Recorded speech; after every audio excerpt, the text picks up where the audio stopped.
RSU Free School Board. I welcome everyone here tonight. It's good to see you. I invite your participation. I invite you to listen to one another and to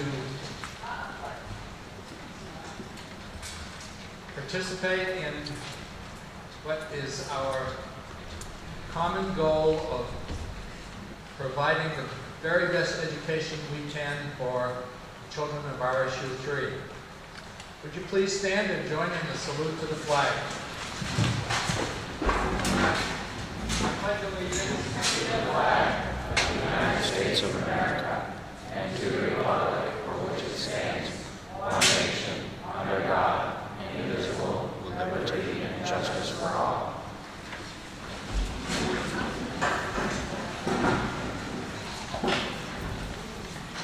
Our first order of business is to choose a moderator for our meeting. I open the floor now for nominations for moderator. I'll nominate Ron Price. Is there a second? Moved and seconded that Ron Price be a candidate for moderator. Are there any other nominations?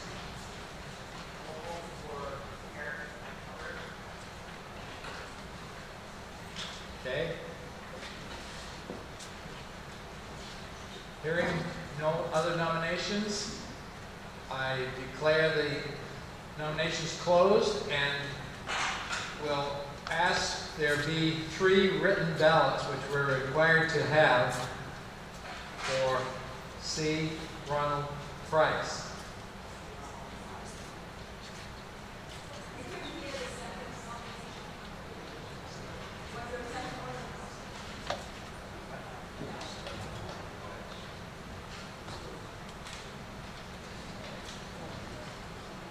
Second nomination was not seconded.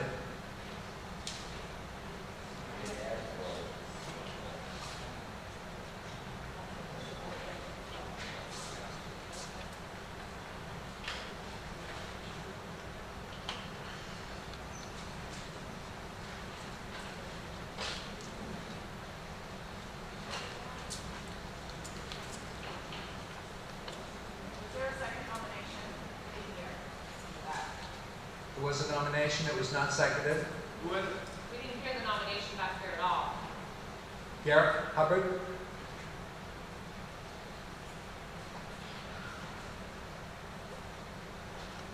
I'll second it. Okay, the second nomination is seconded. Are there any other nominations? Hearing none, I'll ask you to bring in ballots for your candidate for moderator.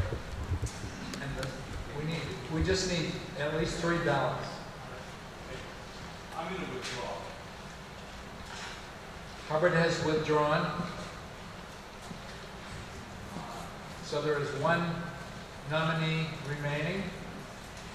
Ron Price. Would 3 people please cast ballots? Where do we get the ballot? Right at the back at your town clerk.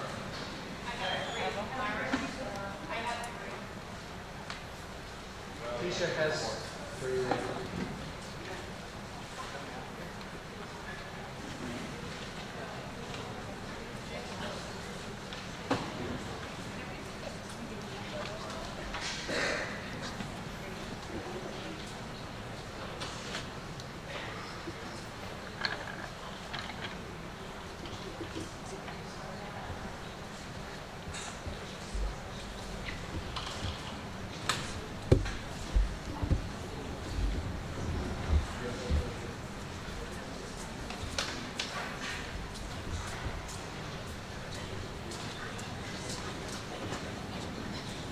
In addition to the written votes, we need a show of hands. Those in favor of C. Ron Price as moderator, please raise your voting cards now.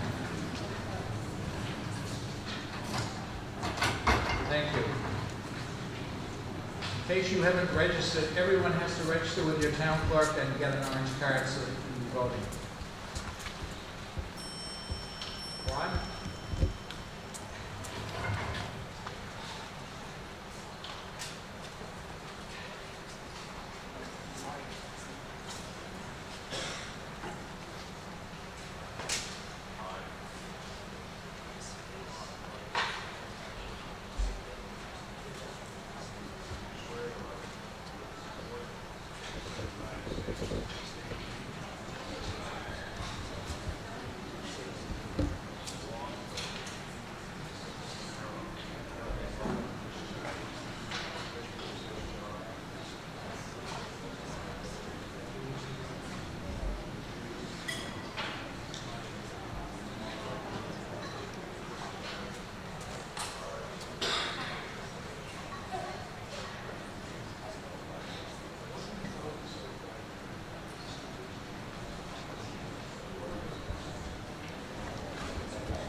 Okay, as Myra stated, if you are a registered voter in any town in RSU 3, you are supposed to be sitting in these two sections on each side of the room here.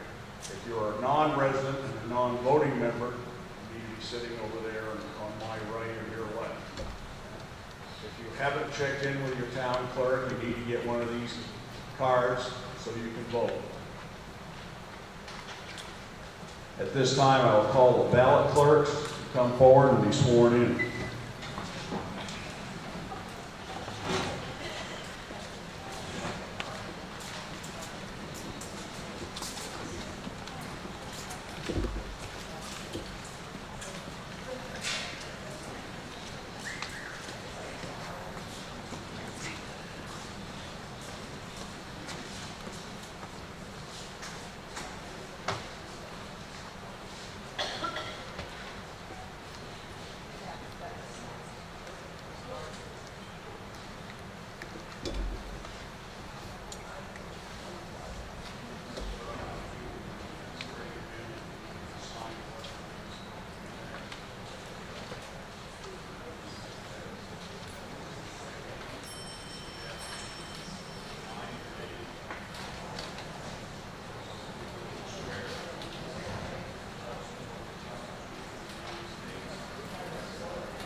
By state law, the people that can address this meeting are residents of RSU 3, or they've been given permission to speak at this meeting by the members that are here. So at this time, I would like to have a hand vote to give our superintendent, who is not a resident, permission to speak at this meeting. All those in favor, raise your card. All those opposed? It passes. And I also would like to ask your approval for the assistant superintendent, who is also a non-resident, to be given permission to speak if needed. And I should add that Mr. Paul Austin is the superintendent, and the assistant superintendent is Jean Dorpot. I hope I pronounced that right. Okay, so she's not here, so we don't have to worry about that. Okay. So at this time, I will call on our superintendent, Mr. Paul Austin, to make a presentation.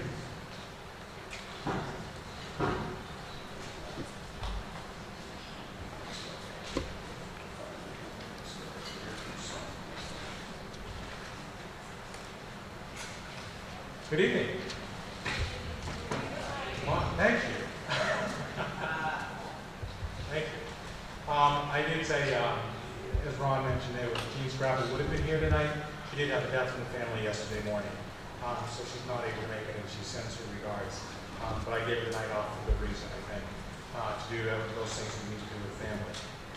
So I'm actually gonna go back a couple of slides because I think it's important. We're here to do business, and it's democracy in action, and we really want to get to the budget. But I think it's also important because it's our one time of year that we get a fairly large crowd, and I'm glad to see one, that we get to talk about the accolades of our staff, of our teaching staff, of our support staff, our administrators, and most importantly, our students.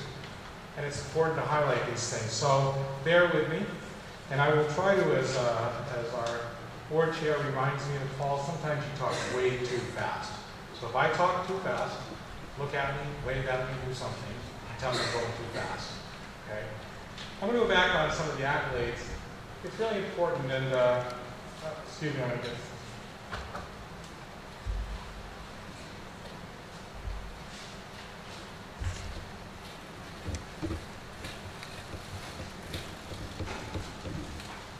We'll start doing some, and these are really just the highlights. Our schools are very, very busy, and we're very proud to work. Students at Mountain View High School this year held a very successful Spirit Challenge, where they got up and came to school at 6 a.m. on their own, without busing, and we had a full gym, resulting in raising more than 1,865 pounds of food for the Good Shepherd Food Bank. 20% of that food goes to our local food bank here in the area. Our high school bar team, which is the acronym, I'm going to say it is building, I said it before you asked me what it was, and now I'm going to blank on it. There you go. Building Assets and Reducing Risk team at the high school has now opened up services to 10th graders.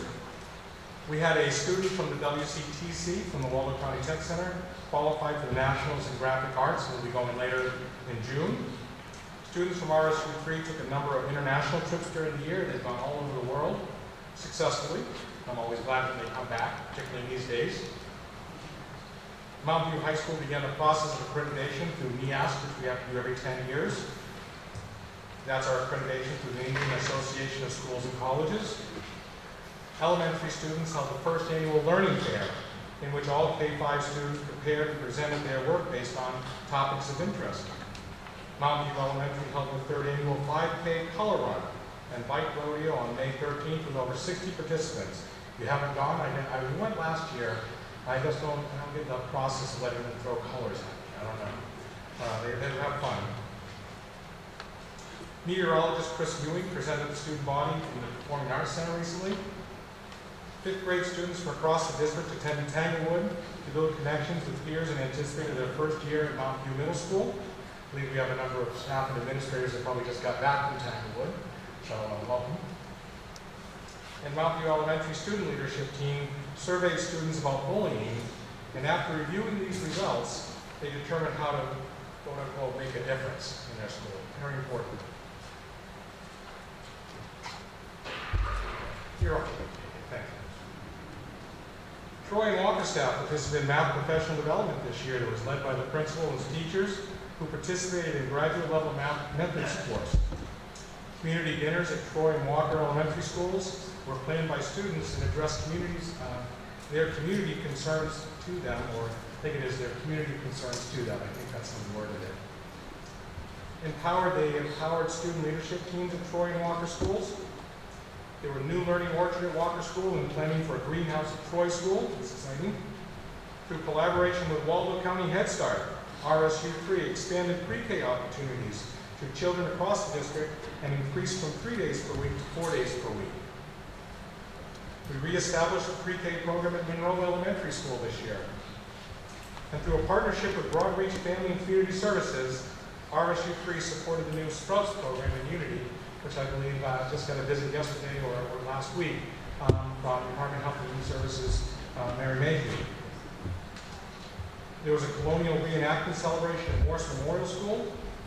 We had bike and walk to school events, and we had an African American drumming program at Morse and Monroe. The Mountain View field hockey team for the 2017 Maine Principals Association Class B Sportsmanship Award winners. Not an easy task. Very proud of that. We have a new softball field at Mountain View, which we opened thanks to the generous support of the community and those who put that time and efforts into it. And I will say that they opened with a win, did they not, Mr. Athletic Director? Very good. Mountain View hosted 3 nights at Larrabee Field in the fall, with plans to continue that tradition next fall.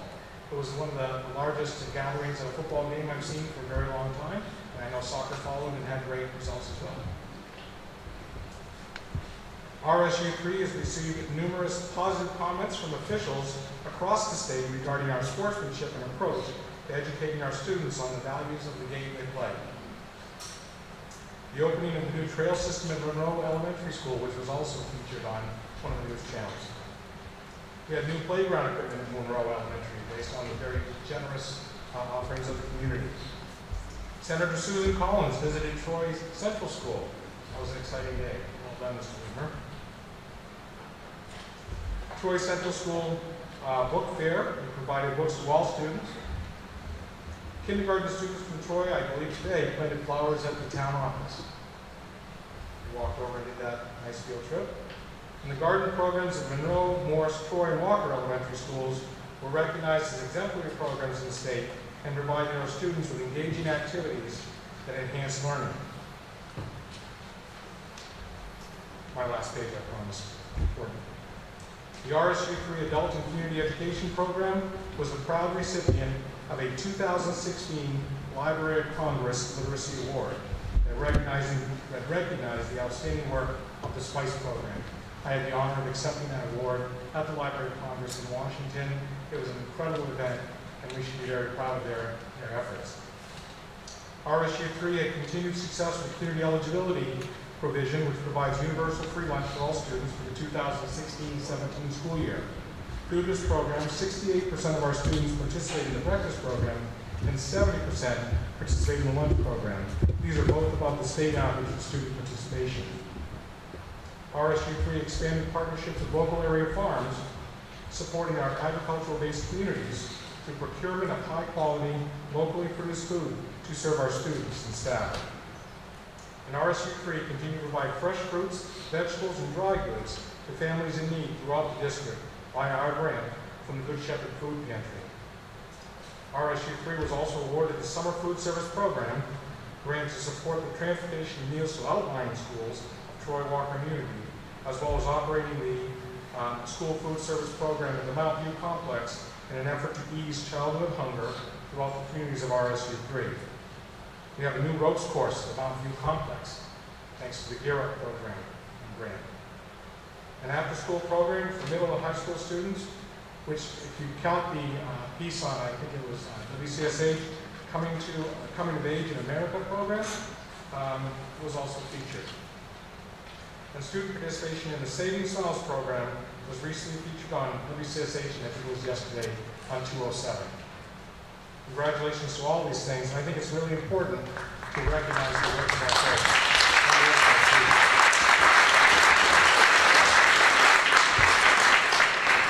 So that's what we argued.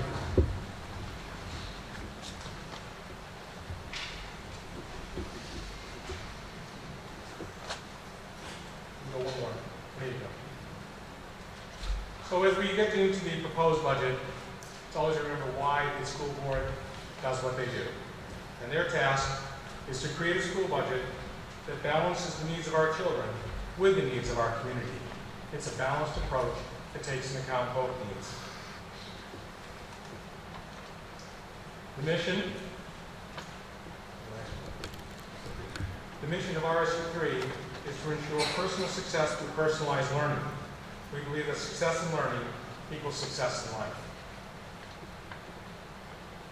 And our vision is that every RSU3 learner is prepared to be academically, socially, and emotionally successful in learning and life. RSU3 is invested in what our learners know, what they are able to do, and what kind of citizens they are becoming. As we've always done before, I think in the past, and certainly did last year, and I think it was a tradition that Heather done before me and probably before that, is to give you a landscape for educational funding, and we start with enrollment. If you look down at the bottom of the total, we have 1,307 students, and this was of the April 1 count. 1,307 students as compared to last year, 1,350. There's a difference of 8 students. It's a fairly negligible amount. We've lost over 160 students since 2008, I believe, is what we put down. Last year was a fairly consistent number. I will tell you actually the numbers today, and they can change very drastically here quickly. Our numbers as today are 1,326. They can go up in a heartbeat very quickly. And so that's what the number is now. I wanted to give you a snapshot remind you of the financial picture for us. And I gave you the year after year presentation regarding the funding we've had from the state. You recognize that since 2008, the minimum mill expectation has increased by $2,511,310.32. That's the minimum mill that you need to raise for education. That corresponds with, since 2008, state subsidy has decreased for RSU 3 by $2,167,143.37. That's 16.5% over that time period. And since 2008, the district budget has increased by a total of $838,120, which is 4% over all those years.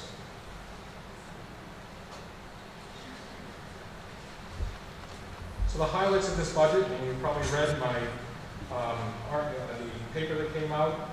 Try to give that to you in advance, and all the meetings we've had.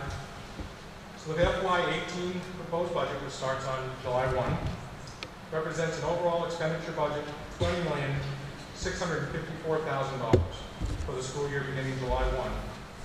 This reflects an increase of $395,000 of expenditures, or 1.95%, as compared to fiscal year 17. This is our actual budget increase for the operation of our school system, including salary and benefits, transportation, athletics, etc. In addition to our contracted salary and benefit obligations, this increase in FY18 also includes one new teaching position that will be charged with continuing the gardening programs at Monroe, Morse, Troy, and Walker and elementary schools, math instructional materials for all elementary schools, and the first payment of our energy savings renovation projects at the Mountain View Complex, Troy Central School, and Unity School. Those projects have just been completed and signed off on. The proposed FY18 expenditure budget, as I said, shows an increase of $395,000, 1.95%. The proposed FY18 represents an increase in local tax assessment across RSU 3 of $524,443, or 6.64%. RSU 3 state subsidy in 2008 was $13,135,933. Our proposed state subsidy for the 2017-18 school year, as proposed in the governor's biennial budget, is projected at $10,968,789.63. This means that RSU 3 is receiving $2,167,143.37 less in 2017 than it did in 2008-2009. That's 16.5%. And this year, the actual decrease was approximately $129,000 over last year, and that's reflected in, obviously, the local assessment, and that's why that's up. One of the reasons. I will say, it's not in my slide, there's a lot of discussion in Augusta. I'm sure you're probably paying attention to that, and many people are, and there's lots of decisions that have to be made. We keep being told that things are going to be better, that we're going to get more money. Well, the fact is that this budget is built on the proposed, the way it was when the governor proposed it. Right? And so we all hope that it's going to get better. And certainly if they fund education closer to 55%, the picture will get much better. And that's what we're going to hope for. Our senators, our legislators are all telling us the same thing, that they believe that that will occur. But for our budget purposes today, as much as I don't like it, and probably you don't either, it has to be built on the worst case scenario, which is the original budget. So I wanted to let you know that. And one of the articles actually will be that anything that we receive will go back to one of the articles we'll vote on tonight. If we receive additional money, that will all be going back to the taxpayers to relieve the tax burden. None of that will be used by the district.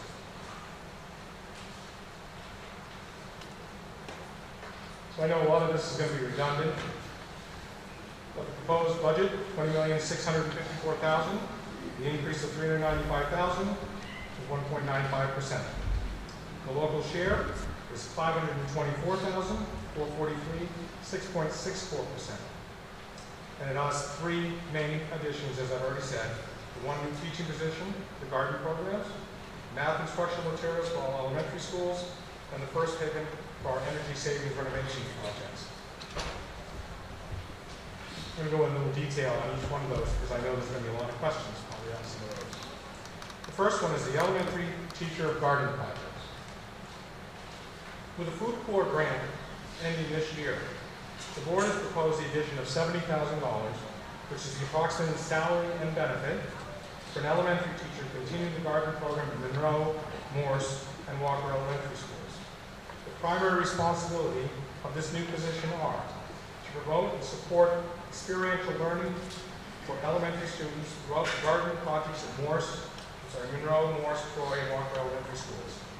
Is to direct, implement, and supervise the greenhouse projects at the outlying elementary schools in order to support student learning and engagement, and is to supplement, enhance, reinforce, and integrate measurement topics and learning targets through experiential learning activities. The grade K-5 math instructional materials. The board has proposed $65,000 for new elementary math materials for all K-5 teachers. These materials were recommended by a math committee comprised of teachers and administrators from across the district. The committee reviewed and discussed student math performance over the past several years, and through discussion and data review, the committee raised concerns that it tried to address. First is that math achievement gap between RSU3 students and the students in the rest of the state is widening. That RSU3 learning targets are not of the same rigor as those of the Common Core state standards for which they testify. RSU3 lacks a common math resource that is utilized for all students, K-5. And although some schools have provided professional development, as I said, in math, all K-5 teachers have not had the opportunity for systematic, high-quality professional development in the area of mathematics for over 6 years. And with these concerns, the committee has made the recommendations that common math instructional materials be purchased by the district, and that the district provide ongoing professional development to support teachers in implementing any new resources and materials. These materials will be selected, will need to be determined.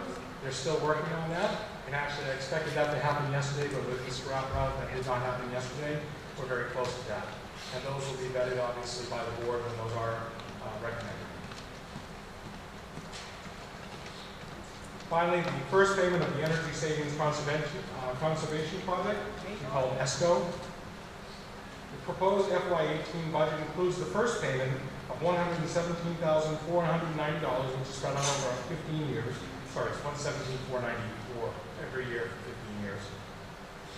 For our qualified energy savings projects that happen at Mountain View Complex, Troy Central School, and Unity Elementary School. As a result of these energy conservation projects, RSU3 has guaranteed energy savings of more than $58,000 per year, which is reflected as a reduction in the budget. And these projects included conversion from oil to propane heating at Troy Central School, conversion of oil to propane heating at Unity Elementary School, installation of air handling equipment at Unity Elementary School, and a recommissioning of heating equipment at the Mountain View Complex. When I say they're guaranteed $58,000 in savings, because of the way the project works, is that we use Siemens as our contractor, and if we don't realize those savings, they have to pay us the difference. So it's actually their risk, it's not ours. And that goes out throughout as long as we have it. So that's the quick budget. We're going to go through the articles. I'm going to ask, are there any questions?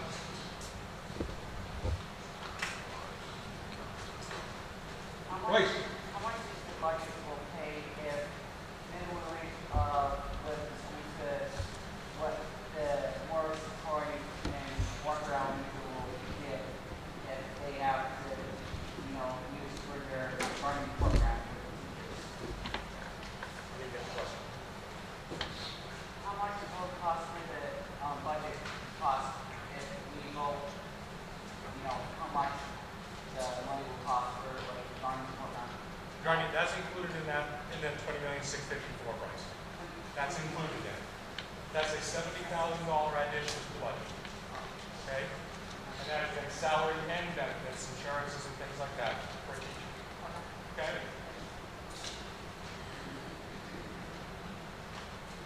Okay. There are no other questions. We'll move on. We'll talk about the voting process tonight. Who can vote? All registered voters, from each of the 11 towns. Please check in with your ballot clerks if you haven't already. If you're not a registered voter for one of the 11 towns, please sit in the appropriate section of the audience so we are sure not to accidentally count votes that are not from those towns. I assume the clerks have already made sure who's where. Can articles be changed? Each article will be discussed separately.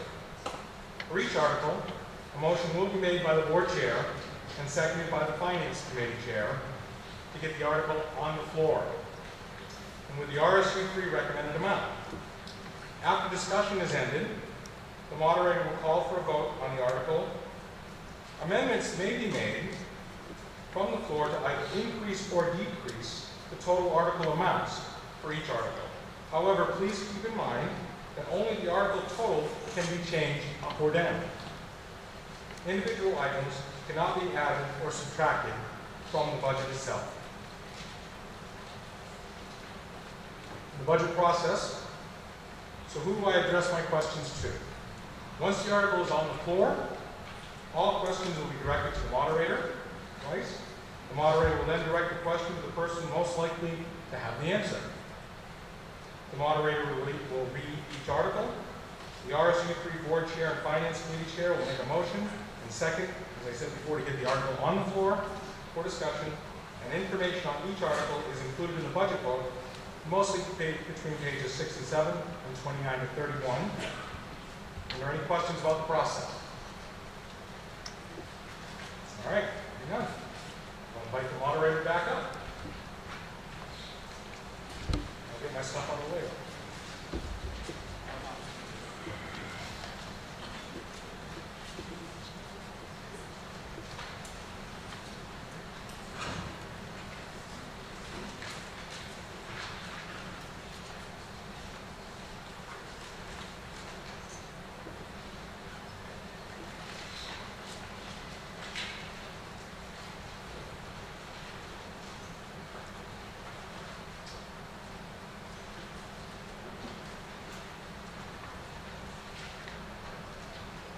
Article 1, to see what sum the regional school unit will be authorized to expend for regular instruction. The school board recommends $6,180,450. Moderator, I move that the school unit be authorized to expend $6,180,450 for Article 1. Second. It's been moved and seconded to for the article to be on the floor. Is there any discussion?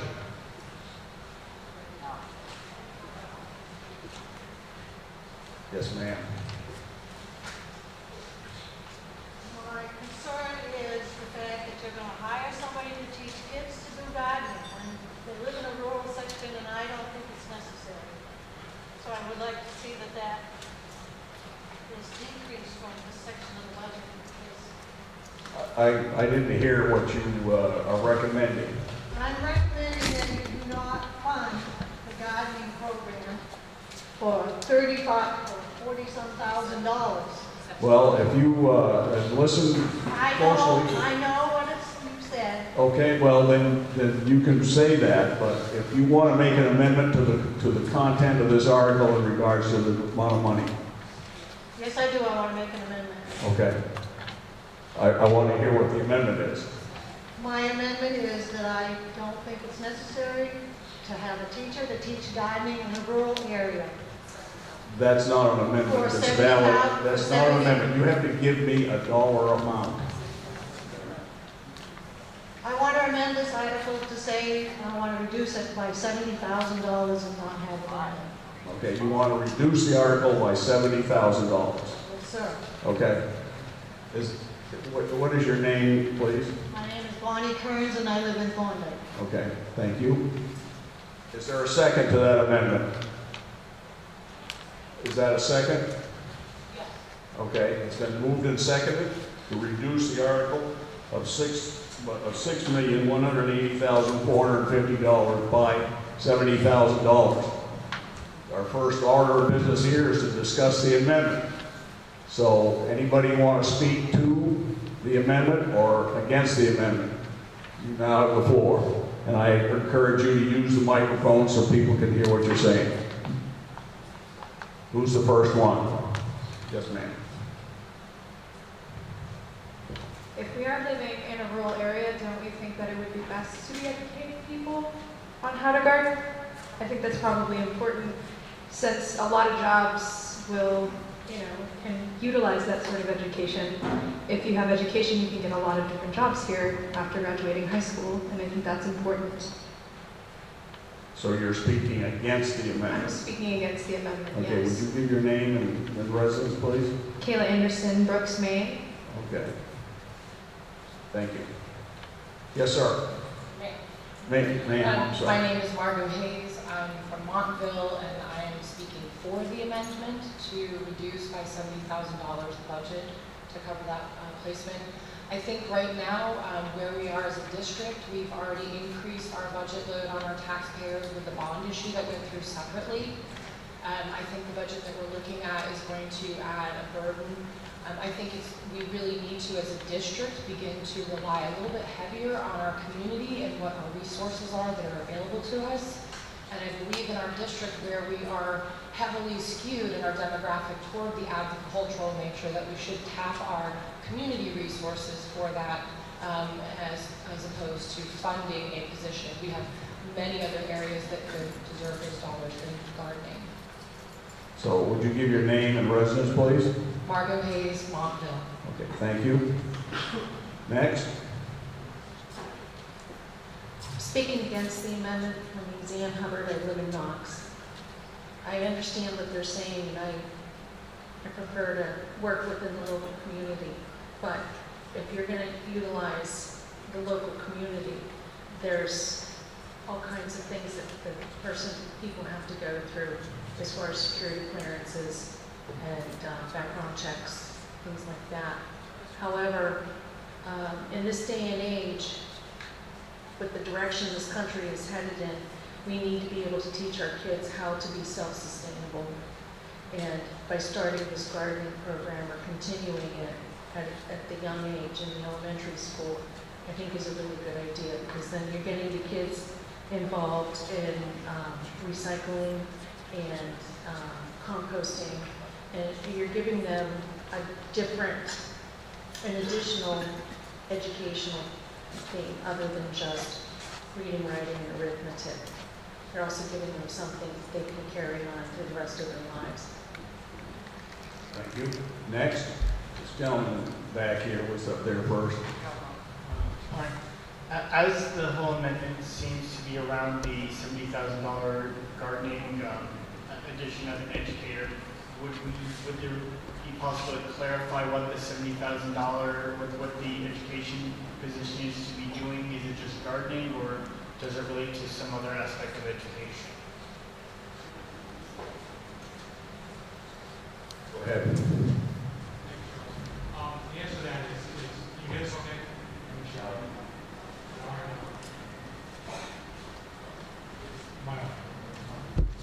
Just talk louder. I think it's on. Usually I have no problem speaking up, I can probably yell at you. The question is about what the education content is to be integrated, math, science, curriculum, etc., supporting teachers in curricular activities. So there will be gardening involved, obviously, but in use of our greenhouses, etc. But they'll be integrated into the general curriculum of the other students as well. So it will be a wide range of Yes. subjects that will be taught, not just gardening. Exactly. To increase knowledge of the students. Yep. Okay, then I would say I'm against this amendment. Charles Greenberg, Thorndike. Did you give your name, sir? Charles Greenberg, Thorndike. Okay. And you spoke for or against? I was trying to... Against. Okay. Yes, sir, you're next. Yes, Dan McCormick from Unity. I'm speaking for the amendment, primarily because at Unity Elementary School, they had a gardening program, and they had volunteers that came in and did all these same things. And I just think that we should research, you know, who that was that came in and helped versus adding a $70,000 position.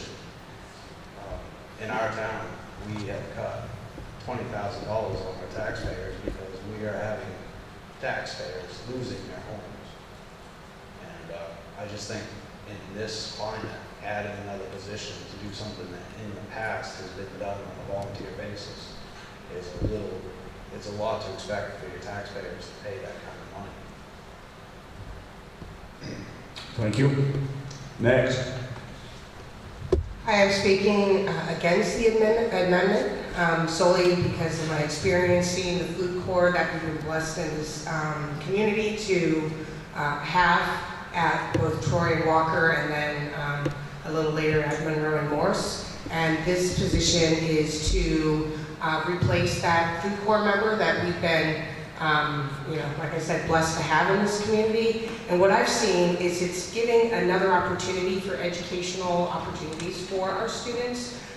So it's not just we're teaching them how to garden and show them what food is, which for me, I love that, but it's connecting science and math and art and language arts, and you see these great projects in hallways that are science projects or art projects, or and you see them out there measuring and the science connection, because not every kid is going to just do a worksheet and get it, but you put them out in a greenhouse and suddenly that ruler means something. Tape measure that they're counting how, measuring what the growth pattern is of whatever they've decided to grow. So I've seen it in action with Food Corps over the last, I think 5 years that they've been in the district. And this is just continuing that momentum, which really makes a connection for our students beyond doing the very necessary, I'm not saying, worksheets and tests and in-class opportunities of learning. This is another way of connecting all of what we're already doing in a hands-on way. Thank you. You're next. Hi, thank you. My name is Elise Brown. I live in the town of Liberty. And I'd just like to talk a little bit about the beginning of the greenhouse at Walker School. I think it was about in 2004. I was very involved in the building, the fundraising, the construction, and the implementation of the first gardening program there. And I have to say that hearing the concerns about why not use local volunteers, one of the difficulties we had is we had plenty of local volunteers, but we didn't know how to integrate into the curriculum and make it meaningful for the curriculum as it stood. And so there was a lot of disconnect, and I think the teachers felt a little frustrated because their time was short and they really needed to meet the objectives that were expected of them. And I think the volunteers felt a little unsure of how to make it meaningful for the students. And so what's been great about seeing the AmeriCorps or Food Corps person is that cohesion has really developed. And an example I'll give you is, well, I'm not involved in the greenhouse anymore. I do run a little sugaring operation on my farm right near the Walker School, and we were able to get, I don't know how many kids came through. It seemed like practically the whole school came through. But the AmeriCorps volunteer organized it, and we talked about the curriculum objectives, and we were able to make it very oriented. It had a writing component, a math component, and a science component to the day. And so the last thing I want to say about it is I don't know that it's necessarily just about teaching kids to garden. This is an investment that a number of the schools have made to create the infrastructure for hands-on learning. And that I think it's worth continuing that investment. I would hate to see the hard work and the money that's already been invested go to waste. And it's really about bringing the learning that's happening in the classroom to a different environment that's outdoors, that's hands-on. So thank you very much. Thank you. The lady in the back. Hi there. I would just like clarification. Wondering what grade levels this would be working with. K-5. And is that in all of our K-5 schools? All the outlying schools. That's where the... So that would mean not the Mountain View complex. At this point, the Food Corps program is continuing on that program. Those were in the 4 outlying schools, and we will look to the first year when we implement it to begin starting that program and organizing it. So what's the justification for having a full-time teacher, certified teacher, and not in ed tech do this? The issue with the teacher, obviously, is to have more expertise, obviously, in integrating curriculum and being able to cooperate with and collaborate with other teachers that will be doing that. So would the students be coming out of the class and going with this teacher, or is the teacher going to be teaching the teachers how to teach? No, it's not about the teacher teaching other teachers how to teach. It's about working collaboratively and integrating subjects. And so I can see a lot of team teaching and a lot of outside activities as well. Thank you. Welcome. Yes, sir. My name is Eli Davies. I live in Jackson, and I'm speaking against the amendment. The most common question that I can imagine being asked in a classroom is, where are we going to apply this? Where am I ever going to use this? I understand this is probably something that's asked more often in upper classes, but I can imagine someone in K-5 looking at a worksheet or a stack of worksheets or standards that they don't know when or if they're ever going to use. And we might have perfectly good justifications for when are you going to use this, where are you going to use this, why this is important for the rest of your life. But they don't know that, they don't understand that. And the easiest way to get someone to understand something, even a little kid, is to show them instead of telling them. This isn't just about gardening, it's about inspiring and connecting things that we know are important with things that children will recognize are important. Thank you. Thank you. Yes, ma'am. My name is Hannah, I'm from Liberty. And I just have a question, a point of order. If this amendment passes at 70,000 less than what it says up there, is it necessarily going to correlate directly to the position that we've been talking about, or is that up to the board? Like, how does that play out? That is up to the board. You will take $70,000 away from this sum, but that doesn't mean that you're going to eliminate the position. The board may still choose to keep that position and take money from someplace else to make it up. Anybody else? If not, I will move to a vote. The first thing we're going to vote on is the amendment, and the amendment is to reduce this sum by $70,000.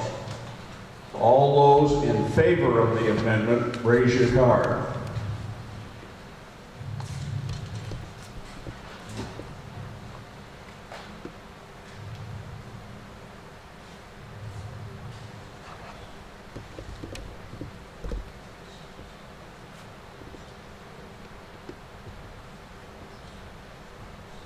Make sure you get them up in the air so they can see them.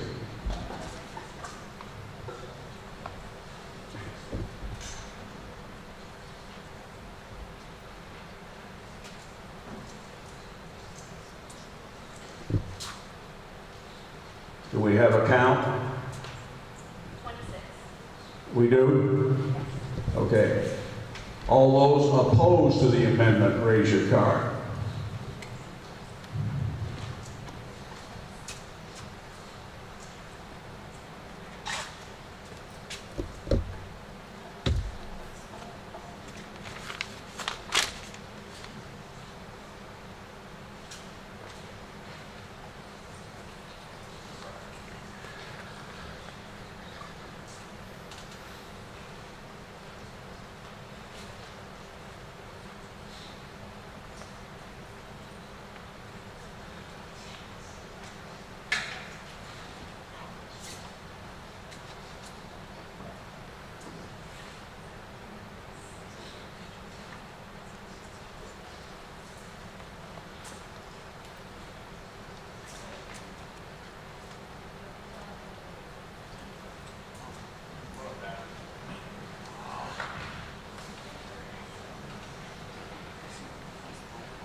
The results of the vote are 26 for and 48 against. The amendment fails. Now we move to the main motion. which once again is $6,180,450. Is there any discussion on the motion? Yes, sir.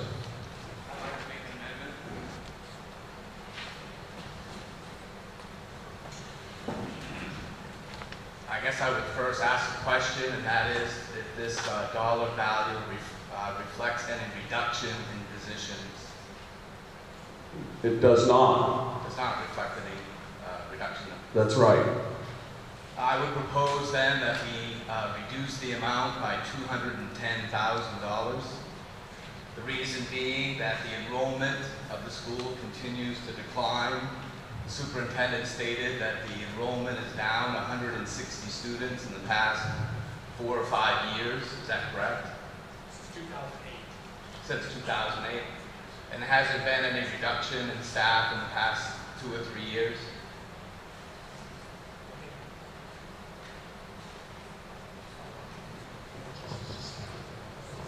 So you're amending, you want to propose an amendment to reduce this amount by $210,000? Yes. Okay. Is there a second? Okay, it's been moved and seconded to reduce this by $6,180,450 by $210,000. Does everybody understand? Yes. Okay. It's been moved and seconded. The floor is open for discussion. You're still at the microphone, so you have it. I would say I came up with that $210,000 figure as it reflects $70,000 reflected the teaching position for the gardening. So that would be 3 teaching positions. If you have your budget booklet, it would turn over to page 10. You will see the graph at the bottom of the page. And you can see how the enrollment that the district has rapidly decreased over the past several years. Yet there has not been any reduction in staff. And the towns are being asked to pay 6.6% more to continue to keep the same number of staff for less students. And the taxpayer is burdened with these increases. There was an increase last year of 4.5%, and that is asking for an additional increase of 6.6%. That's over 11% increase in the past 2 years. Yet the enrollment, the number of students that we have in the district continues to decline. If you look at the estimated school enrollment on page 10 for 2017 and 18, you'll notice that the kindergarten enrollment is only 57 students compared to 88 students that were enrolled last year. That's a decrease of 31 students. The high school enrollment is forecast at 385 students. It wasn't that long ago that the high school had over 500 students, and yet we have the same number of staff for 120 less students. And so we just cannot continue as taxpayers to continue to bear these increases. The only way to decrease the budget is to decrease the number of people working for the district. And I'm not just going to bring this up for the instruction part, but also for the administration as well. We just cannot afford to maintain the same number of staff. I don't know if anybody here can afford 11.5% more over the last 2 years, and what will it be next year? If the enrollment is declining, the amount of money needs to decline as well.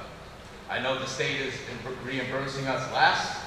They reimburse us $6,000 per student, is that correct? Approximately. So if we have 40 less students, they're going to give us $240,000 less dollars. Well, we have to cut that $240,000 somewhere.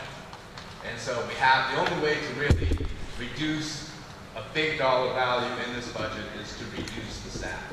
So that's why I'm proposing to reduce by $210,000, which would be the equivalent of 3 teaching positions. Next. I'm Brian Jones from Freedom. Mr. Moderator, the budget essentially, plus or minus a couple $100,000, essentially, has been flat for 7 or 8 years. Now look, education is not like making widgets, okay? You have fixed costs and you have variable costs. And just because you decrease by your student population by, say, 1%, doesn't mean you can decrease your budget by 1%, okay? Because you still need a math program and an English program, and you still need a third grade teacher.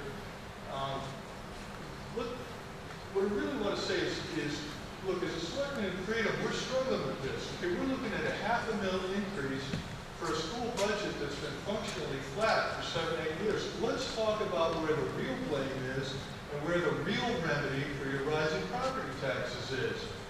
Since 2009, okay, the state has given us 15% less money. That's $2 million less, okay, in state subsidy today than we got in 2009. Meanwhile, the minimum mill expectation, the EPS mill expectation for us to raise as local communities has gone from 6.37 mills to 8.29. That's a 30% increase. Now, remember, the voters told the state to fund education 55%. Everybody remembers that referendum, right? Okay, that was 2007, 2008. The legislature is struggling with that right now, and there are bills sitting before the House and the Senate to actually raise the 55% for education. So rather than squabble about whether our kids really, whether a kid deserves to learn how to grow his own food, okay, rather than squabble about that, why don't we take our energy and call our representatives and senators and make them do their job, okay? As a selectman, I can tell you, we squeeze every penny out of every dollar. So why don't we call our representatives and make them do their jobs and properly fund what's best for our kids? Thank you, Mr. Moderator.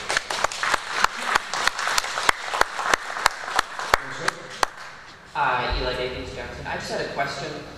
If the cost for funding the district has stayed, as he said, roughly flat over the past 10 years or so, and yet the number of students has declined, is there some reasons why the cost of teaching an individual student may have risen, for example, increased reliance on test scores, standards-based education, something like that? Why it may have Call on the superintendent to answer that question. No, there's no connection to that. What's the connection basically is salary and benefit increases every year, which are contractually obligated. Yes, ma'am.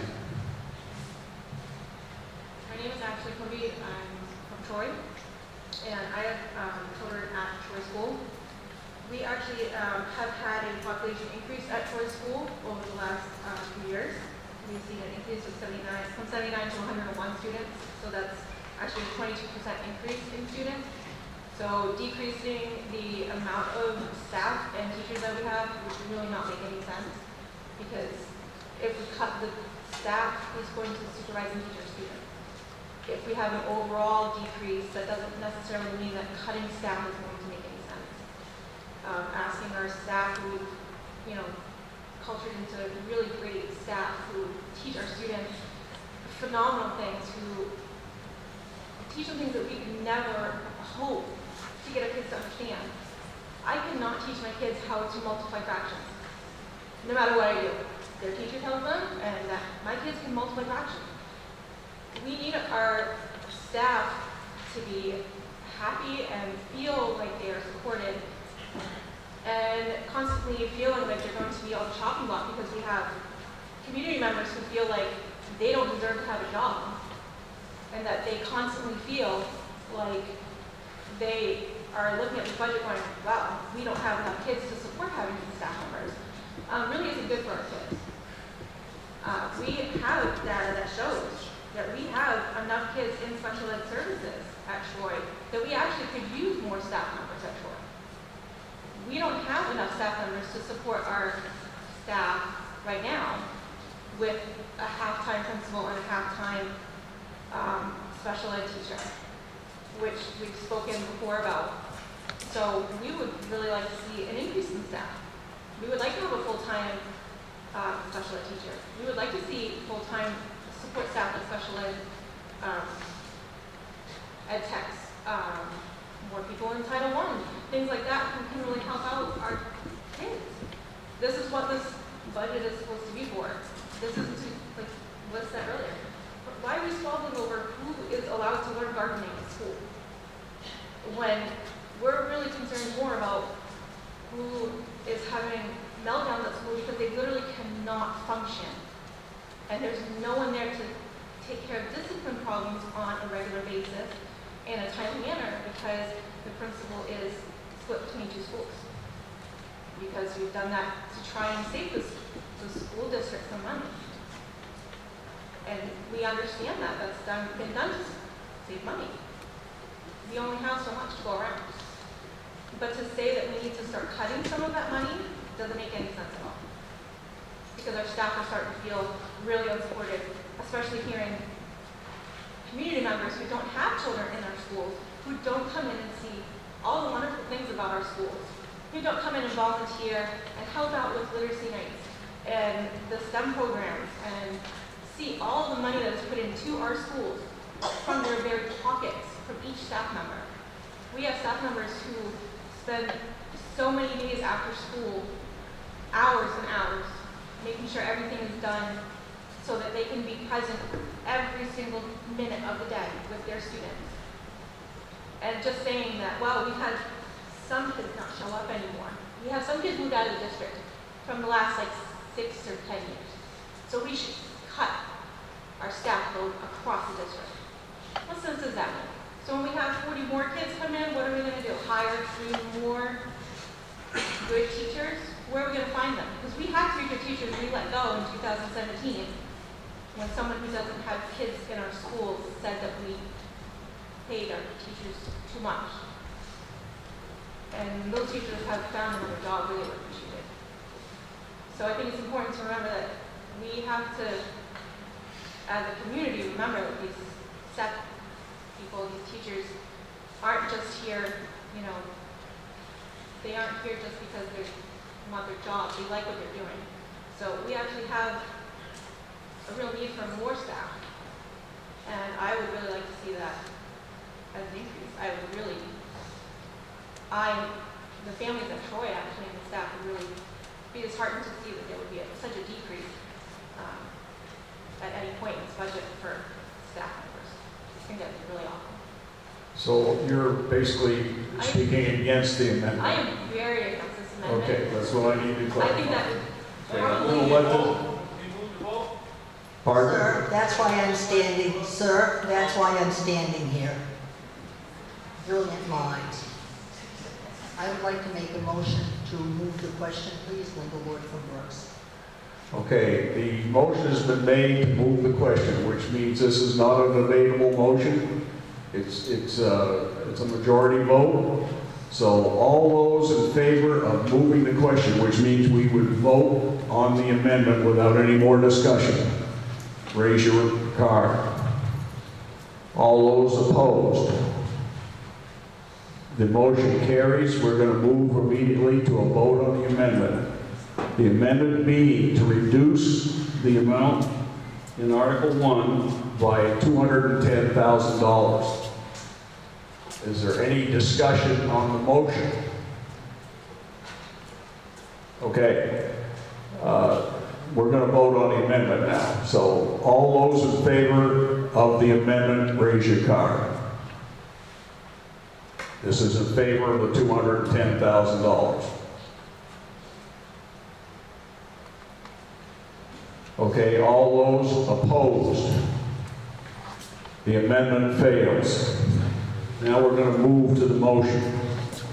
The motion, once again, is to see what sum the regional school unit will be authorized to expend for regular instruction, $6,180,450. Is there any further discussion? Seeing none, we'll move to a vote. All those in favor of the article, raise your card. All those opposed to the article passes. Article 2, to see what sum the regional school unit will be authorized to expend for special education. School board recommends $3,128,950.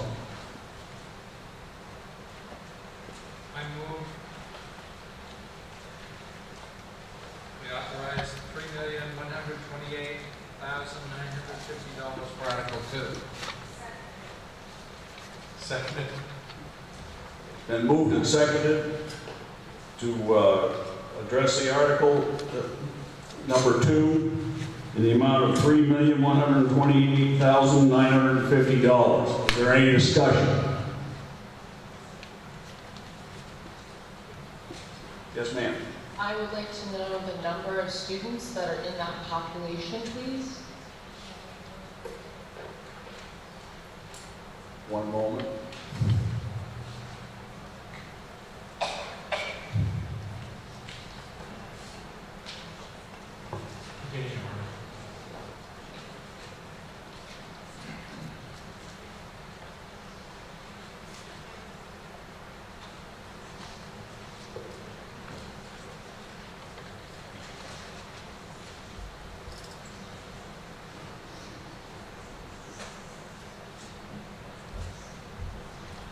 We have 301. Did you hear that? 301? So we're spending $100,000 per student then approximately? She said, are we Based on the spending special $100,000 per student? You have 301 students that are in the special ed program. No, I think that would be down there. I don't know the cost.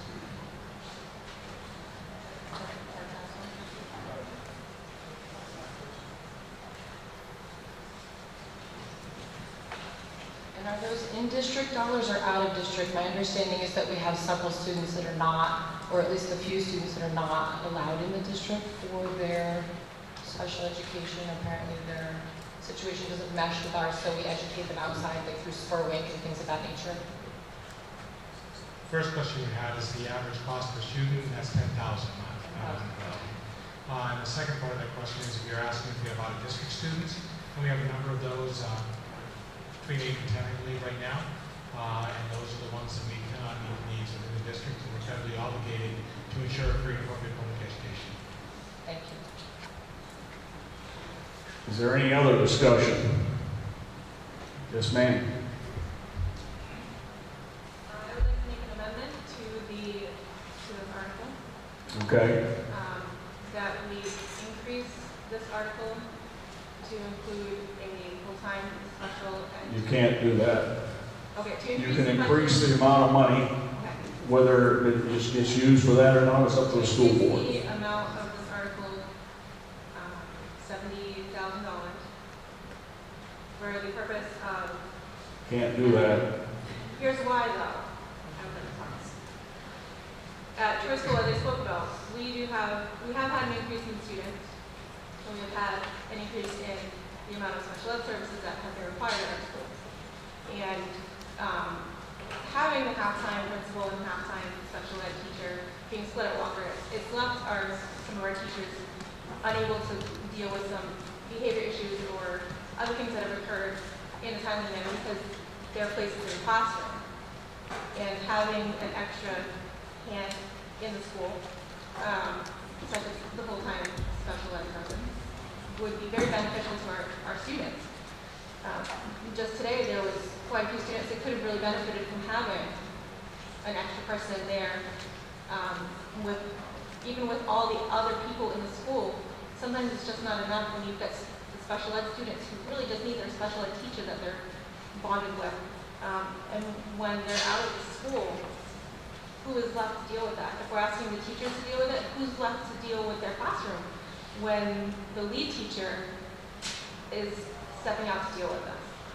So sometimes there's, a need to have an extra support person, and it's really important to think about the kids when we think about our budget. Some of these little details we don't think about, and even as a community, we don't always think about that. We really think about the money part. But if you spend a lot of time in the schools like I do, and I'm sure a lot of people here have in the past, or you currently spend time in schools, you start to see the real need that kids have for people that they're bonded with, and people that can really understand them, and special ed people or ed techs who can be in the classroom and be that support person can really be a huge benefit. Our current class student services need for special ed services is actually 24% of our student population. With 101 students in our school, that's quite a lot of kids in our school that are needing special needs services. So this isn't something that we've, just taken out of our pocket. We actually looked at the data from. Okay, can I give you pause here for a minute? I think you've made your point, but once again, the issues you bring up need to come up before the school board. If you can get the extra money put into this article, you can go to them and say, this is the way I think it ought to be spent, but this is not the place and time to raise all of, you've made your point, is what I'm trying to say. So is this not the place to discuss Mr. Moderator, point of order? No. Yes, ma'am. Just a minute. Stay right there. This lady is making a motion.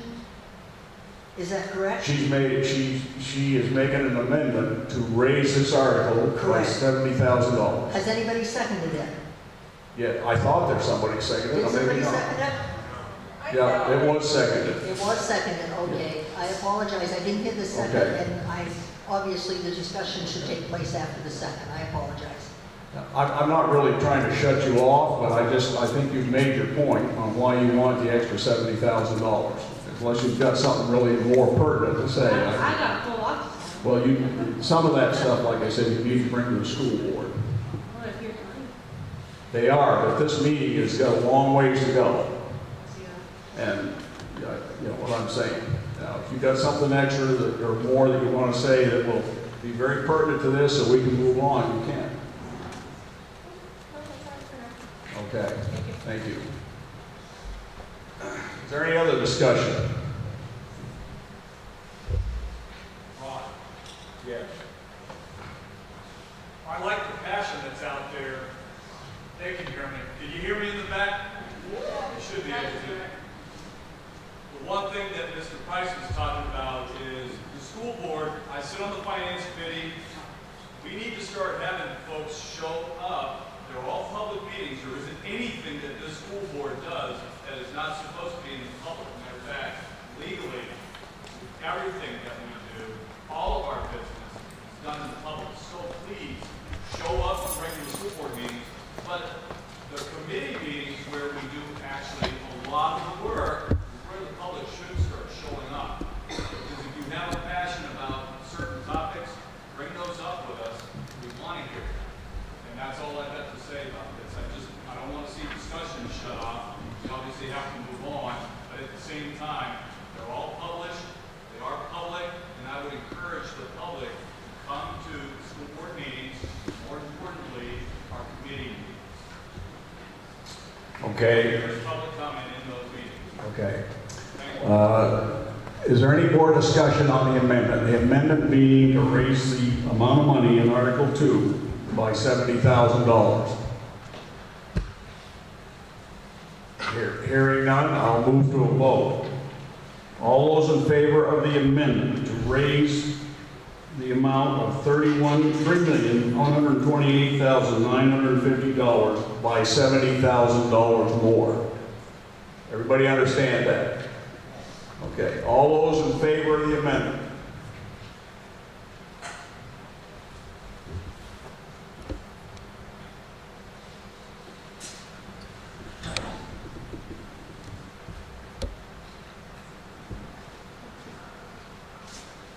We got a count? All those opposed to the amendment?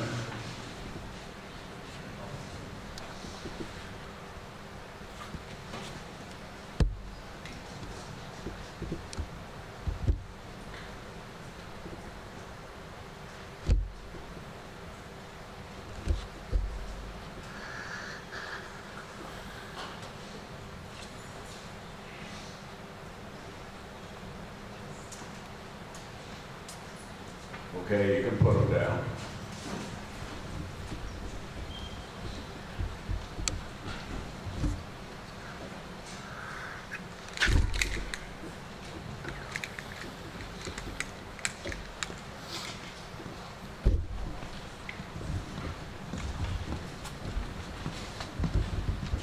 Results of the vote on the amendment, there were 13 for and 46 against. The amendment fails. We move back to the main motion, which is Article 2, School Board recommending $3,128,950. Is there any more discussion? Seeing none, I'll move to a vote. All those in favor, raise your card. All those opposed. The article passes. Article 3, to see what sum the regional school unit will be authorized to expend for career and technical education. The school board recommends $658,427.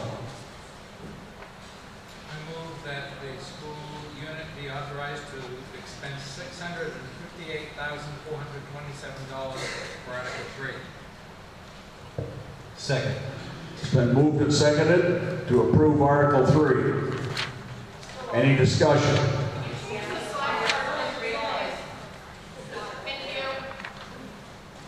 You missed me. What happened? Okay. All right. I didn't understand what everybody was hollering about. Any discussion on Article 3? Yes, sir. This is one I've personally been curious about. This is for funding Waldo County Technical Center, the RSU 3 portion that would be paid to them, correct? If I'm incorrect, the enrollment value, the enrollment numbers have gone drastically down, have they not, over the last few years? So the way Waldo County Technical Center is funded is based upon the population of descending high schools. So there are 3 descending high schools at Waldo County Technical Center, Belfast, Ward, and Mountain. And so as the enrollment at Mountain High School declines, so would what we are paying to Waldo County Technical Center. Okay. Has the enrollment not cut by almost 70% over the last few years? That is not correct. What were the enrollment numbers? When you're asking about enrollment, are you talking about from RSU 3? From RSU 3. No, it has not dropped by almost 70%. Is the enrollment not close to 40 students right now? There are still some registrations that we are waiting. Does that not put it, as of last heard, it was 40, that puts it somewhere roughly in the amount of $16,000 per student, well above what we would be receiving per student, would it not? Yeah, I don't, these numbers are preliminary, registrations are not complete, and I'm not sure exactly what numbers you're referring to when you say the 60,000, but that is a preliminary estimate at this point. Thank you. Any other discussion? Seeing none, I'll move to a vote. All those in favor of Article 3, raise your card. All those opposed? Article 3 passes. Article 4, to see what sum the regional school unit will be authorized to expend for other instruction. The school board recommends $526,870. I move the school unit be authorized to expend $526,870 for Article 4. Second. Article 4 has been moved and seconded. Is there any discussion?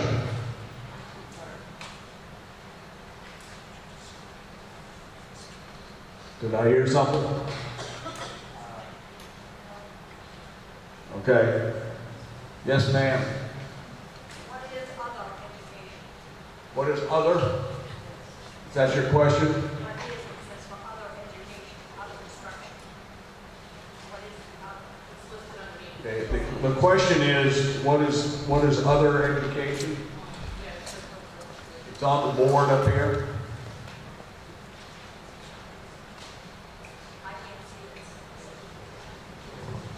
Does somebody want to read that off, please? Okay. Any other questions or discussion? Seeing none, I'll move to a vote. All those in favor of the article, raise your card. All those opposed, the article passes. Article 5, to see what sum the regional school unit will be authorized to expend for student and staff support. School board recommends $1,819,600. I move that the school unit be authorized to spend $1,819,600 for Article 5. Second. You wish to speak to the article? It's been moved and seconded for Article 5 to see what sum the regional school unit will be authorized to expend for student and staff support of $1,819,600. Is there any discussion? Yes, sir. Eli Davies, Jackson. I move that the article be amended to include an additional $3,600 for family planning services. Is there a second to that? Okay, it's been moved and seconded to make an amendment of adding 3,000. What was the total? I'm sorry. $3,600. $3,600. It's been moved and seconded. Any discussion on the amendment?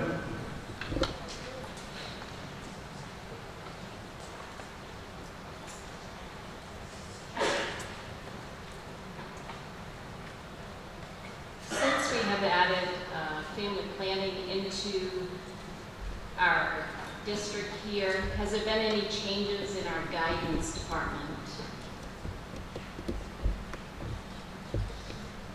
I don't believe this has been for a couple of years. The only thing I would say, when you say the guidance department, would that be inclusive of social workers? Yes. And yes, we do have 2 social workers now that we added last year. So 2 full-time social workers have been added to the district? 1 elementary and 1 middle high school. So we have a full-time social worker. That was why the family planning was taken out? Yes, the family planning was reduced. At the current time, we've been contracting for that service for a number of years at 6 hours per month. We do know that our social worker at the high school is trained in family planning, and we wanted to increase the availability to students. Since we only have 1 day per month, it would increase the availability of that. So we're actually not cutting family planning, we're actually offering more. Right, what we cut out of the budget was family planning contract.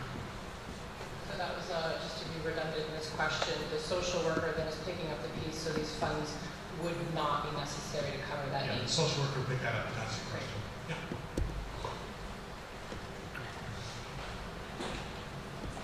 I'd like to clarify the reason for this amendment. As I understand it, as you said, there are 2 social workers, one for the elementary and the other covering middle and high school, correct? Okay, so the purpose of this amendment is to make sure that this service is not stretched too thin in the high school, as I believe that this is an important service and one that really shouldn't, someone really shouldn't have to juggle their time in something that is this important. Thank you. Any other discussion? Seeing none, we'll move to a vote on the amendment. The amendment being to increase the total of $1,819,600 by $3,600 more. All those in favor of the amendment, raise your card.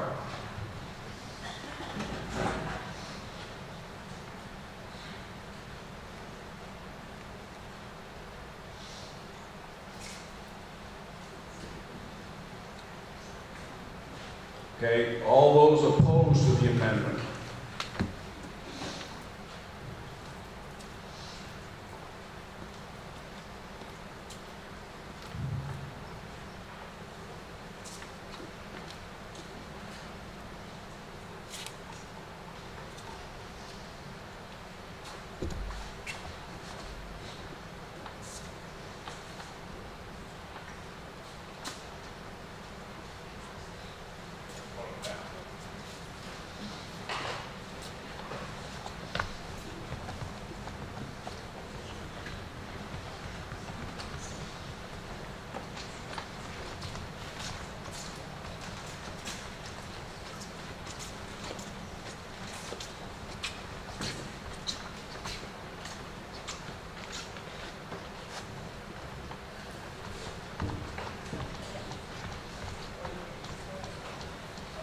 Results of the vote, 18 were for the amendment and 46 were against. The amendment fails. We're back to the main motion. Main motion being the amount of $1,819,600. Any more discussion on the main motion? Seeing none, I'll move to a vote. All those in favor of the motion, raise your card. All those opposed, the motion passes. Article passes. Article 6, to see what sum the regional school unit will be authorized to expend for systems administration. School board recommends $701,797. I move the school unit be authorized to expend $701,797 for Article 6. Second. It's been moved and seconded to accept the article. Is there any discussion? Seeing none, I'll move to a vote. All those in favor of the article, raise your card. All those opposed, the article passes. Article 7, to see what sum the regional school unit will be authorized to expend for school administration. School board recommends $1,059,050. I move the school unit be authorized to expend $1,059,050 for school administration in Article 7. Second. It's been moved and seconded to accept the article. Is there any discussion? Yes, ma'am. Crystal Detroit. I move to increase the budget by $100,000 for full-time principals. There's been an amendment proposed to increase it by $100,000. Is there a second? It's been seconded. Is there any discussion on the amendment?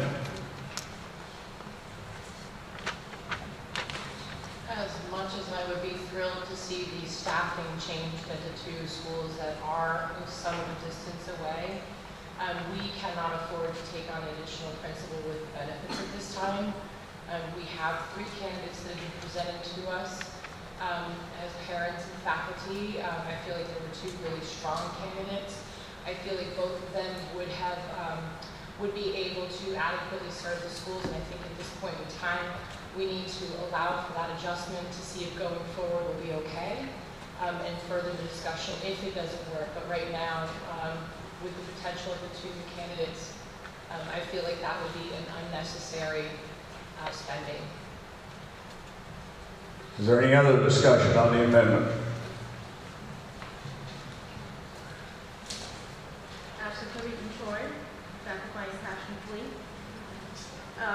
As I said previously, I have children at Troy and I spend a lot of time there. And we've done some looking at the numbers, and we have had the increase in students. We've had, on average, we've had students with special ed services in the mid to upper 20s for percentage. On average, for the last 6 years, we've had a 26% average of our student enrollment needing special ed services. Just for that alone, we really need to have someone in the building at all times who can handle any issues that arise, whether that is an administrator who is a principal, a special ed teacher, a lead teacher who can leave the classroom, meaning that they have someone to support them by stepping right into their teaching spot so they can leave the classroom. So an ed tech who can do that.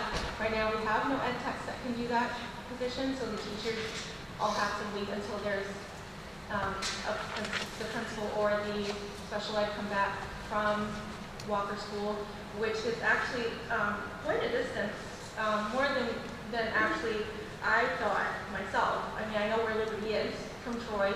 It's actually a driving distance of 24.2 miles, which is quite far, especially in the wintertime. So if we're talking about how long we're waiting for students to receive those services, that seems kind of an unfair thing. We're legally obligated to provide these services to them. So are we providing them in a timely manner? asking to increase the budget, what seems like a fairly minuscule amount, it doesn't sound that way, of course, because there's only so much money to go around. Again, we understand that. But our students do need the consistency of having someone who, when they're having a hard time, when they're having a bad day, when there's a fight that breaks out, because let's face it, kids fight. Things happen on our playgrounds every day. Not just at our school, but at other schools. But right now we're focusing on our school. And we need someone that can be there in a timely manner. When our principal is in a different school, it doesn't matter who our principal is. If they're not there, they're not there. Because we've had a good principal for 5 years. But if he's not in the building, it doesn't matter how great he is, right? I mean, we have to acknowledge that. It's just the way it is. And it would be great if we could have a full-time administrator in some capacity in our school. That's all we're asking for. Any other discussion?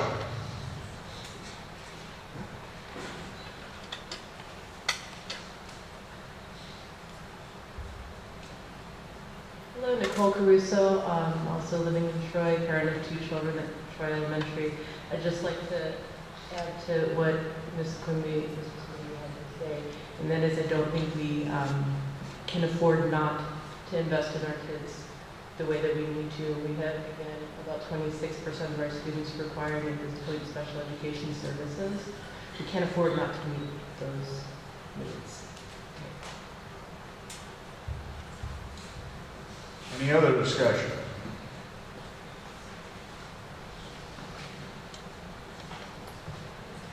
I have a question. The state model for reimbursement allows how many students per principal?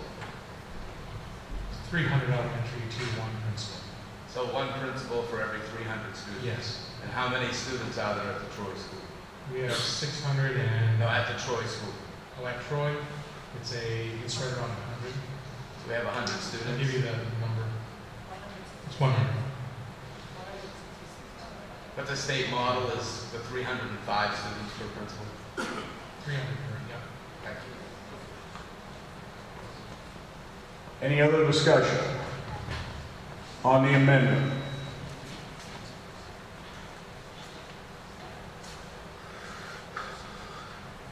I think we really have to be thinking a little bit beyond Troy, because there's also 2 other schools that share a principal. So we're not talking, as I see it, about just 1 added principal. We're talking about more. And this district, in my opinion, can't afford any more. Any other discussion?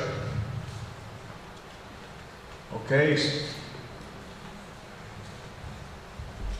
just like to come back to this notion again of what we can and cannot afford. When we don't invest in our children young, we wind up needing to invest down the road, and we know that as a community. We can't afford more meth labs in our community either, right? I'd rather invest when the kids are young. We need to figure out a way to afford that, because the price tag down the road is a lot more expensive when we don't graduate students from high school. It's a larger cost to our community. We know that. We have a chance to rectify that here. Yes, ma'am. Hi. I just wanted to kind of point out, just because we're increasing this 100,000 doesn't mean it's going to be a principal. It could go to somebody new, a new secretary that sits and I'm not trying to put anyone down, but doesn't do a whole lot.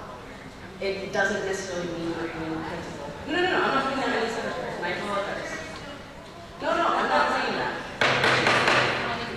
I'm saying the money can be Opportunity to speak, I expect you to honor it. Yes. The money, I apologize if I offended anyone. The money can be spent however it's spent. It doesn't necessarily mean bringing in a principal, which is spending another $100,000. Yes, ma'am. In the schools that share principals, aren't there lead teachers that take over when the principal goes to the other school? The quick answer to that is yes. I think it is a challenge, obviously, at Troy and Markham, because that special ed teacher that they also share is a lead teacher. Correct. At any point in time, there are points in time when the lead teacher was a special ed teacher, he's split between the schools. We have meetings every day. There needs to be an administrator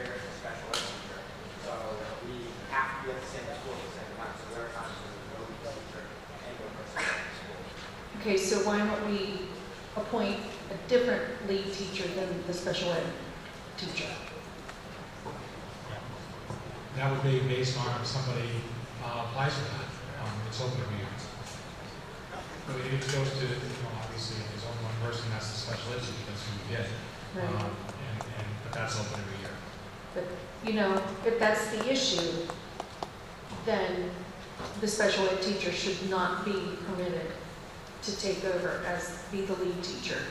Somebody else has to do it. The gentleman in the back.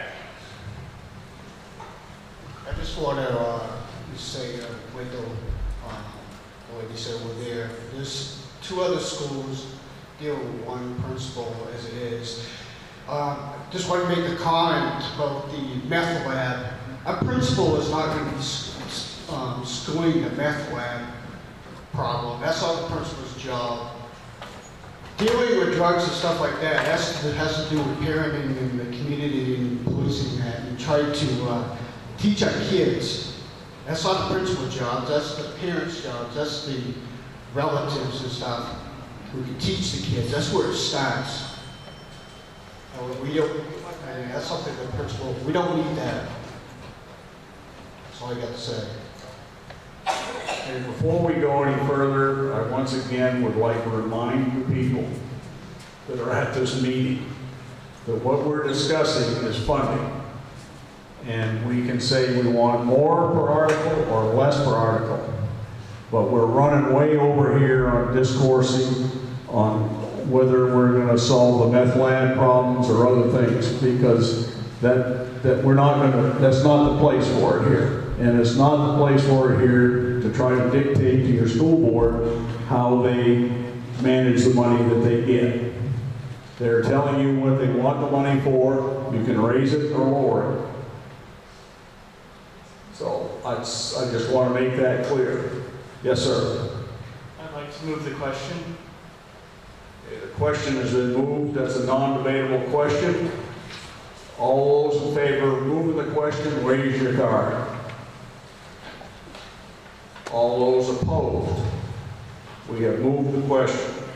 The first vote is going to be on the amendment to raise this amount of $1,059,050 by $100,000. All those in favor of the amendment, raise your card. All those opposed to the amendment, raise your card. The amendment fails. Now we're going to the main article once again. See what sum the regional school unit will be authorized to expend for school administration. $1,059,050. All those are in favor of the article, raise your card. All those opposed to the article passes. Article 8, to see what sum the regional school unit will be authorized to expend for transportation and buses. School board recommends $1,524,000. I move that the school unit be authorized to expend $1,524,000 for transportation and buses. Article 8. Second. It's been moved and seconded to accept the article. Is there any discussion? Seeing none, we'll move to a vote. All those in favor of the article of $1,524,000, raise your card. All those opposed, the article passes. Article 9. To see what sum the regional school unit will be authorized to expend for facilities maintenance. The school board recommends $2,140,840. The school unit be authorized to expend $2,140,840 for facilities, maintenance, and Article 9. Seconded. It's been moved and seconded to accept Article 9. Is there any discussion? Seeing none, I'll move to a vote. All those in favor of the article, raise your card. All those opposed to the article passes. Article Article 10, to see what sum the regional school unit will be authorized to expend for debt service and other commitments. The school board recommends $2,859,016. I move the school unit be authorized to expend $2,859,016 for debt service and other commitments. Article 10. Seconded. It's been moved and seconded to accept Article 10. Is there any discussion? Seeing none, I'll move to a vote. All those in favor of Article 10, the amount of $2,859,016, raise your card. All those opposed, the article passes. Article 11, to see what sum the regional school unit will be authorized to expend for all other expenditures, and the school board recommends $55,000. I move the school unit be authorized to expend $55,000 for all other expenditures according to Article 11. Seconded. It's been moved and seconded to accept Article 11 in the amount of $55,000. Any discussion? Seeing none, we'll move to a vote. All those in favor, raise your card. All those opposed, the article passes. Article 12. To see what sum the regional school unit will appropriate for the total cost of funding public education from kindergarten to grade 12 as described in the Essentials Program and Services Funding Act, and to see what sum the regional school unit will raise and assess as each municipality's contribution to the total cost of funding public education from kindergarten to grade 12, as described in the Essentials Program and Services Funding Act in accordance with the Maine Revised Statutes, Title 20-A, Section 15688. Recommended amounts set forth below. Town of Brooks, $1,872,672.02. Town of Freedom, $1,096,2799. Town of Jackson, $966,878.20. Town of Knox, $1,724,324.29. Town of Liberty, $1,403,195.06. Town of Monroe, $1,232,158.85.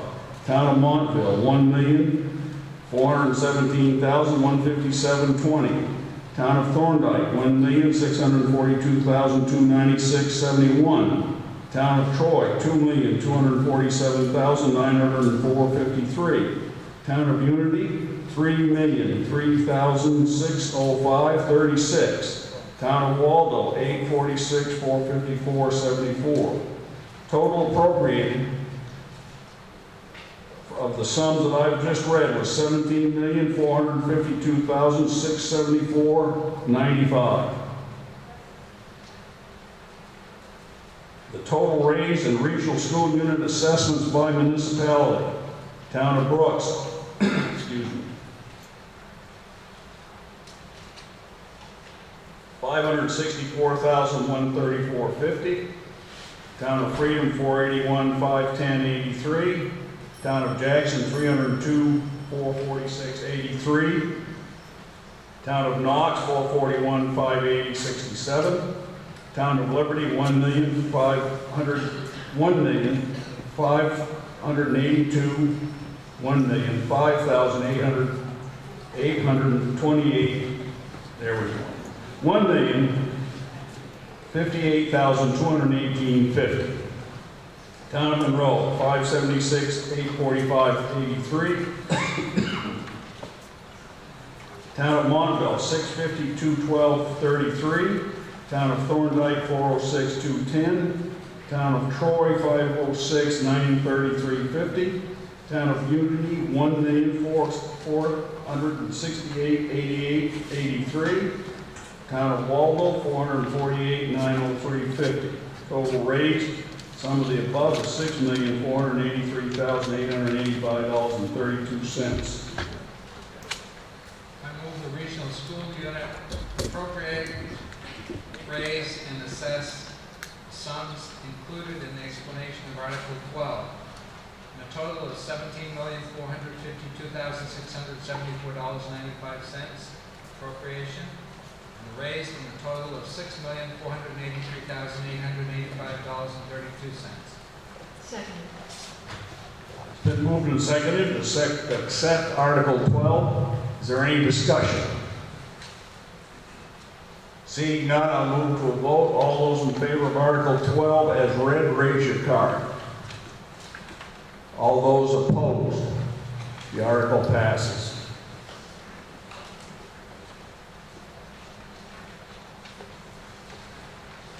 Article 13, to see what sum the regional school unit will raise and appropriate for the annual payment on debt service previously approved by the regional school unit voters for non-state funded school construction projects or non-state funded portions of school construction projects, in addition to the funds appropriated as a local share of the regional school unit's contribution to the total cost of funding public education from kindergarten to grade 12. The school board recommends 0. The explanation of this is the non-state funded debt service is the amount of money needed for the annual payments of the regional school unit's long-term debt for major capital school construction projects that are not approved for state subsidy. The bonding of this long-term debt was previously approved by the regional school unit voters. What is your desire on Article 13? I move that 0 be raised and appropriated for Article 13.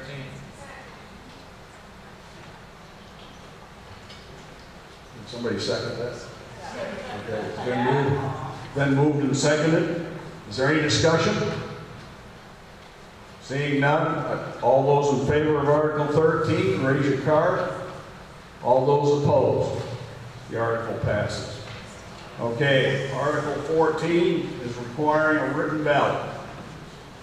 You will, we're going to go through this and get it on the floor, and then you will be asked to go to your respective town clerk and cast your ballot. Article 14, to see what sum the regional school unit will raise or appropriate in additional local funds. It's recommended $1,942,325.05, which exceeds the state's essential programs and services allocation model. Recommended $1,586,816.90 is required to fund the budget recommended by the school board. Does everybody understand that? Is there any discussion? Hearing none, we'll move to a vote. You will move to the back of the room and cast your ballot with your town clerk.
Has everybody voted that wishes to do so?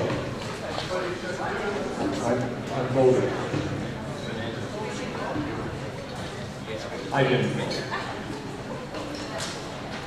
I'll go down and vote.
Has everybody voted that wishes to do so? Then I declare the ballot closed.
Okay, if we can come back to order here.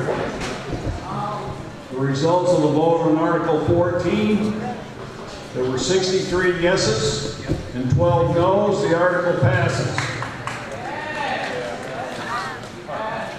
Article 15, to see what sum the regional school unit will authorize the school board to expend for the fiscal year beginning July 1, 2017 and ending on June 30th, 2018 from the regional school unit's contribution to the total cost of funding public education from kindergarten to grade 12 as described in the Essentials Program and Services Funding Act.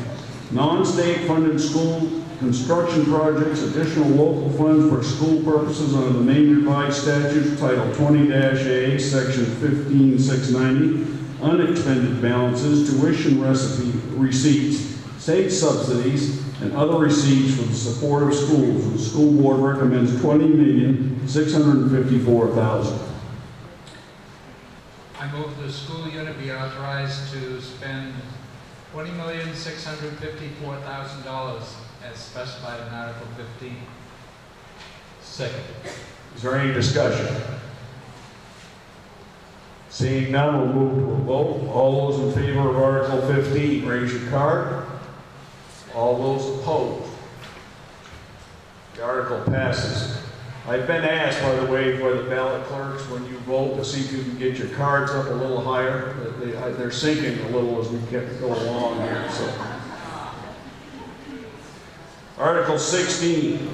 In addition to the amounts approved in the preceding question, shall the school board be authorized to expend such other sums as may be received from federal or state grants or programs or other sources during the fiscal year for school purposes, provided that such grants, programs, or other sources do not require the expenditure of other funds not previously appropriated. School board recommends a yes vote. I move yes for Article 16. Seconded. It's been moved and seconded to accept Article 16. Is there any discussion? All those seeing none, hearing no discussion, all those in favor, raise your card. All those opposed, the article passes. Article 17, to see if the regional school unit will appropriate $140,300 for adult education and raise $98,300 as the local share with authorization to expend any additional incidental or miscellaneous receipts in the interest and for the well-being of adult education program. The school board recommends yes. I move yes for Article 17. Seconded. Is there any discussion? Seeing none, we'll move to a vote. All those in favor of Article 17, raise your card. All those opposed, the article passes.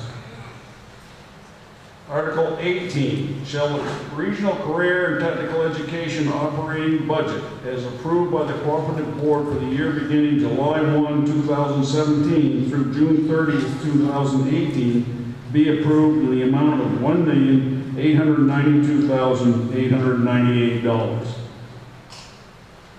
I move to approve the amount of $1,892,898. $1,892,898. Second. It's been moved and seconded to accept Article 18 in the amount of $1,892,898. There we go. $1,892,898. There we go. Whatever. Any discussion? All those in favor, raise your card. All those opposed, the article passes. Article 19, shall the Career and Technical Education Region approve a budget for adult education in the amount of $41,000 for the year beginning July 1, 2017 through June 30, 2018, with authorization to expend any additional incidental or miscellaneous receipts in the interest and well-being of its adult education program. In the interest and well-being of adult education, I move yes for Article 19. Seconded. And in the amount of $41,000. Yes.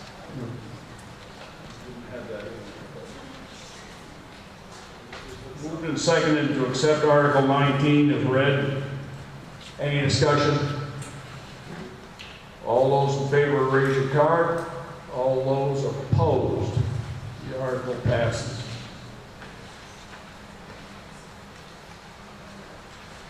Article 20.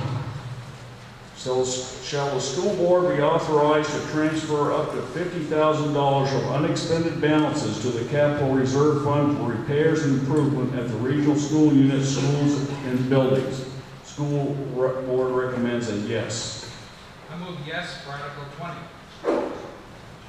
Seconded. Is there any discussion?